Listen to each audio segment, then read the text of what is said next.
Il a pété un cap sur Ter Stegen. Il s'est passé quoi, Rafinha? Faut savoir que juste avant, voilà ce qui s'est passé avec l'arbitre. Apparemment, l'arbitre n'a pas laissé jouer la dernière action du Barça. Du coup, il a serré. Et je viens de me rendre compte, en fait, pour éviter toute polémique directement, mais c'est pas envers Ter Stegen qui s'énerve, c'est plutôt envers l'arbitre derrière avec qui il voulait polémiquer. Et Ter Stegen, comme vous pouvez le voir, il le retient comme l'ont fait tous ses autres coéquipiers, en fait. A fait en sorte de le maintenir et de directement le renvoyer dans le vestiaire pour qu'il ne risque pas une éventuelle suspension, un éventuel carton rouge ou autre chose. J'en connais un qui a trop traîné avec Vinicius. Mais surtout, ça change une personne, les gars, d'affronter l'Argentine et de subir ça, hein. Mentalement, Rafinha, il a pris un coup. Et tout ça, ça nous régale, nous, en tant que Madrilènes. C'est vraiment à ce stade-là de la saison, on veut que ça craque. Quant à la base, c'est vous qui cherchiez à ce qu'on soit bousillé mentalement.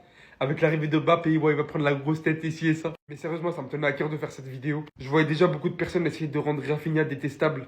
Un grand supporter de Vinicius. Et tout simplement ne pas être entendu, je sais ce que ça fait. Il s'est juste un petit peu énervé aujourd'hui. Et ça peut arriver honnêtement à n'importe qui. Je l'avais défendu hier soir. Mais là, les images qui vont suivre. Quand il était face à l'arbitre de touche, on commence par ça, c'est pas le pire. Il a dit à l'arbitre, tu es impoli, tu me dis pas de me taire. Il est capitaine du Barça. Il a le droit de parler à l'arbitre. Si l'arbitre lui demande de se taire, c'est pas normal. Je vais pas être hypocrite ici. Lorsque l'arbitre a demandé à Modric de se taire avant 2 matchs, alors que celui-ci était capitaine, je me suis plaint. Le problème, c'est ce qui s'est passé ici.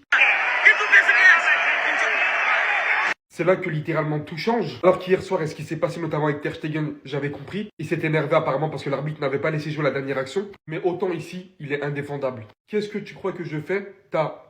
De mer. Moi, je me rappelle personnellement d'un Bellingham qui a écopé de 2 matchs de suspension pour avoir dit un mot qui, de base, n'est pas interprété de la même manière en espagnol qu'en anglais. A été expulsé pour cela lors du match. Et là, hormis le fait qu'il va même pas avoir de match de suspension, il n'a même pas été expulsé tout court. Alors que ce sont des propos gravissimes envers un arbitre. Je vois déjà vos propos arriver, mais avant de parler, allez voir ma vidéo que j'ai faite hier soir. À la base, je l'avais défendu. Ce sont via les dernières sorties que là, je vous dis littéralement qu'il est indéfendable. Et surtout qu'il mérite au minimum un carton rouge, ce qui n'a pas été le cas.